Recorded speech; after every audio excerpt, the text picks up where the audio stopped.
Hi friends, welcome to mystery of Kannada YouTube channel. ಈಗ ನಾವು ದಕ್ಷಿಣ ಕಾಶಿ ಎಂದೇ ಪ್ರಸಿದ್ಧ ಆಗಿರುವ ಶ್ರೀ ಕ್ಷೇತ್ರ ಅಂತರಗಂಗೆಗೆ ಬಂದಿದ್ದೇವೆ. ಇದು ಕೋಲಾರದಿಂದ 4 ಕಿಲೋಮೀಟರ್, ಬೆಂಗಳೂರಿಂದ 70 ಕಿಲೋಮೀಟರ್ ದೂರದಲ್ಲಿದೆ. ಈ ಕ್ಷೇತ್ರಕ್ಕೆ ಬಂದರೆ ಕಾಶಿಗೆ ಹೋದಷ್ಟೇ ಪುಣ್ಯ ಬರುತ್ತಂತೆ ಫ್ರೆಂಡ್ಸ್. ಇಲ್ಲಿ ಗಂಗೆಯು ಅಂತರಗಂಗೆಯಾಗಿ ಹರಿಯುತ್ತಾಳೆ, ಆದ್ದರಿಂದ ಈ ಕ್ಷೇತ್ರಕ್ಕೆ ಅಂತರಗಂಗೆ ಎಂದು ಕರೆಯುತ್ತಾರೆ.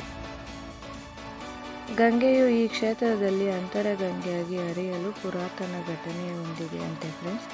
ಭಗೀರಥನೆಂಬ ಮಹಾರಾಜನು ಗಂಗೆಯನ್ನು ಭೂಮಿಗೆ ತರಲು ಘೋರ ತಪಸ್ಸನ್ನು ಮಾಡ್ತಾನಂತೆ. ತಪಸ್ಸಿಗೆ ಮೆಚ್ಚಿದ ಗಂಗೆಯು ಶಿವನ ಜೊತೆಗಿರುವುದಾದರೆ ಬರುವುದಾಗಿ ಹೇಳ್ತಾಳಂತೆ. ಮತ್ತು ಈ ಕ್ಷೇತ್ರದಲ್ಲಿ ಕಾರ್ತಿಕ ಮಾಸಗಳಲ್ಲಿ ಮಾತ್ರ ಸಖತ್ತಾಗಿ ವಿಜೃಂಭಣೆಯಿಂದ ಜಾತ್ರೆಗಳನ್ನ ನಡೆಸ್ತಾರಂತೆ ಫ್ರೆಂಡ್ಸ್.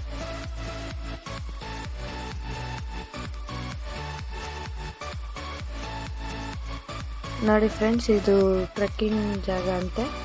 ಇದು ಟೈಮಿಂಗ್ಸ್ ಅಂತೆ, ಯಾವಾಗೂ ಬಿಡೋದಿಲ್ಲ. ಆನ್ಲೈನ್ ಇದಿರುತ್ತೆ, ಬುಕ್ಕಿಂಗ್ ಇರುತ್ತೆ.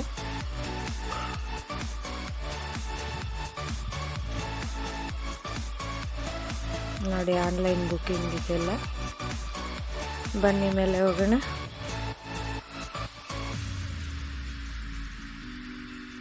ಇಲ್ಲಿ ತುಂಬ ಕೋತಿಗಳಿರ್ತವೆ ಫ್ರೆಂಡ್ಸ್, ಜಾಸ್ತಿ ತರಲೆ ಮಾಡ್ತವೆ. ನೋಡಿ, ಇಲ್ಲಿ ಕಲ್ಯಾಣಿಯಲ್ಲಿ ಗಣಪತಿ ಇದ್ದಾರೆ.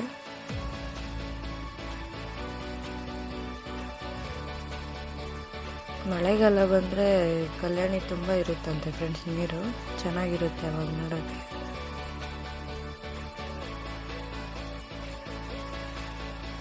ನೋಡಿ, ಮಕ್ಕಳು ಏನು ಚೇಷ್ಟೆ ಮಾಡ್ತಾ ಇದ್ದಾರೆ.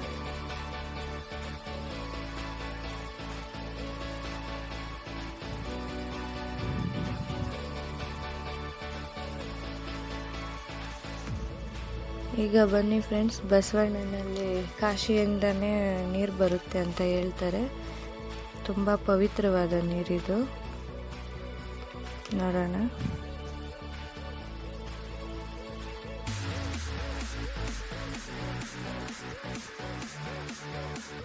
ನೋಡಿ ಫ್ರೆಂಡ್ಸ್, ಎಲ್ಲರೂ ನೀರನ್ನ ಕುಡಿತಾ ಇದ್ದಾರೆ.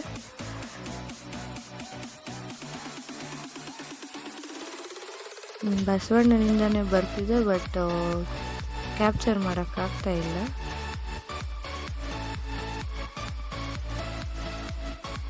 ನೋಡಿ, ಅವ್ರ ಕ್ಯಾನ್ಗಳಲ್ಲೆಲ್ಲ ನೀರು ತುಂಬಿಸ್ಕೊಳ್ತಾ ಇದ್ದಾರೆ.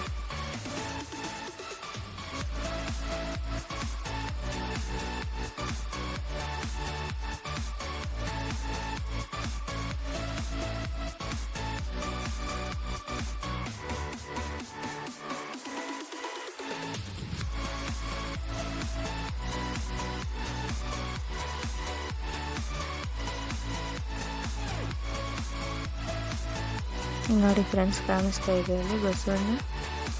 ಅದ್ರ ಬಾಯಿಂದನೇ ಬರುತ್ತೆ ನೀರು. ಬನ್ನಿ, ಈಗ ದೇವಸ್ಥಾನಕ್ಕೆ ಹೋಗೋಣ. ಅಲ್ಲಿ ವಿಡಿಯೋ ಮಾಡೋಕ್ಕೆ ಬಿಡಲಿಲ್ಲ.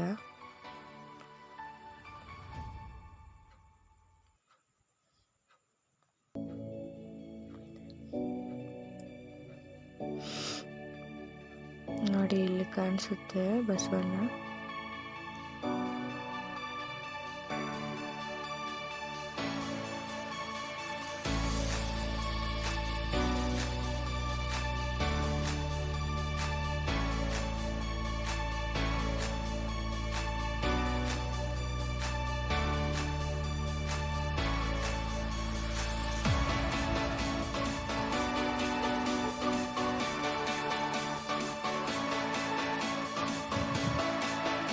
ನೋಡಿ ಫ್ರೆಂಡ್ಸ್, ದೇವಸ್ಥಾನದ ಹೆಸರೇ ಕಾಶಿ ವಿಶ್ವೇಶ್ವರ ಸ್ವಾಮಿ ದೇವಸ್ಥಾನ ಅಂತ ಹಾಕಿದ್ದಾರೆ.